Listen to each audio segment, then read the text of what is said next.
TV 24 news ವಾಹಿನಿಗೆ ಸ್ವಾಗತ. ಕೊಪ್ಪಳ ಜಿಲ್ಲೆ ಯಲಬುರ್ಗಾ ತಾಲೂಕಿನ ಹೌಸಿಂಗ್ ಬೋರ್ಡ್ ಗಣೇಶ ಯುವಕ ಸಮಿತಿಯಿಂದ ಅದ್ದೂರಿ ಅನ್ನ ಸಂತರ್ಪಣೆ.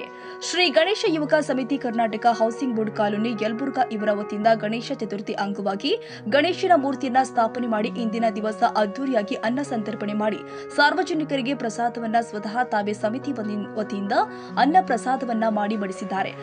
ನಂತರ ಮಾತನಾಡಿ ಹೇಳಿದ ಅವರು, ಭಾರತದಲ್ಲಿ ವೈಭವದಿಂದ ಆಚರಿಸಲ್ಪಡುವ ಒಂದು ಹಬ್ಬ. ಪ್ರತಿ ವರ್ಷದ ಭಾದ್ರಪದ ಮಾಸದ ಶುಕ್ಲ ಪಕ್ಷದ ಚೌತಿಯ ದಿನ ಈ ಹಬ್ಬವನ್ನ ಆಚರಿಸಲಾಗುತ್ತೆ. ಹಬ್ಬದಲ್ಲಿ ಗಣಪತಿಯನ್ನ ಪೂಜಿಸಲಾಗುತ್ತೆ. ಬೆಳ್ಳಿ ಅಥವಾ ಮಣ್ಣಿನಿಂದ ಮಾಡಿದ ಗಣಪತಿಯ ಮೂರ್ತಿಯನ್ನ ವಿದ್ಯುಕ್ತವಾಗಿ ಪೂಜಿಸಿ ವ್ರತವೆಂದು ಆಚರಿಸಲಾಗುತ್ತೆ. ಹಬ್ಬದ ದಿನ ಮೋದಕ, ಕಡುಬು ಎಂಬ ಸಿಹಿ ತಿಂಡಿಯನ್ನ ಮಾಡಿ ಗಣೇಶನಿಗೆ ನೈವೇದ್ಯ ಮಾಡಲಾಗುತ್ತೆ. ಮತ್ತು ನಮ್ಮ ದೇಶದಲ್ಲಿ ಗಣಪತಿಯ ಪೂಜೆಯು ಅನಾದಿ ಕಾಲದಿಂದಲೂ ನಡೆದು ಬಂದಿದೆ.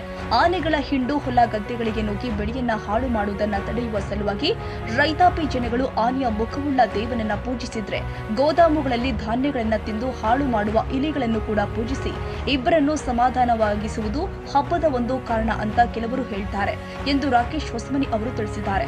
ನಂತರ ನಾರಾಯಣ, ಪವನ್, ಶ್ರೀಧರ್, ವಸಂತ್ ಭಾವಿಮನಿ, ಅರುಣ್, ಶ್ರವಣ ರೆಡ್ಡಿ, ಅಭಿಷೇಕ್ ಗಟ್ಟಿ, ಅಕ್ಷಯ್, ರಾಕೇಶ್ ಹೊಸಮನಿ ಸೇರಿ ಇನ್ನು ಅನೇಕರು ಸೇರಿ ಈ ಅನ್ನ ಪ್ರಸಾದಕ್ಕೆ ಚಾಲನೆ ಕೊಟ್ಟಿದ್ದಾರೆ.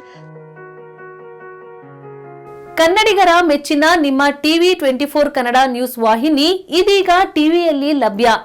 ಕರ್ನಾಟಕ ಮತ್ತು ದೇಶ ವಿದೇಶದ 360 ಡಿಗ್ರಿ ಸುದ್ದಿ ಹಾಗೂ ಉತ್ತರ ಕರ್ನಾಟಕ, ಬೆಳಗಾವಿ, ಬಾಗಲಕೋಟೆ, ಧಾರವಾಡ, ಹಾವೇರಿ, ಗದಗ, ಬಿಜಾಪುರ ಜಿಲ್ಲೆಯ ಕ್ಷಣ ಕ್ಷಣದ ವಿವರವನ್ನ ಪಡೆಯುವುದಕ್ಕೆ ಟಿವಿ 24 ಕನ್ನಡ ನ್ಯೂಸ್ ವಾಹಿನಿಯನ್ನ ಲೈಕ್ ಮಾಡಿ, ವಿಡಿಯೋಗಳನ್ನ ಶೇರ್ ಮಾಡಿ, ಕಮೆಂಟ್ ಮಾಡುವ ಮೂಲಕ ನಮ್ಮ ವಾಹಿನಿಗೆ ಸಹಕಾರ ನೀಡಿ ಮತ್ತು ಚಾನೆಲ್ ಅನ್ನ ಸಬ್ಸ್ಕ್ರೈಬ್ ಮಾಡಿ. Thank you.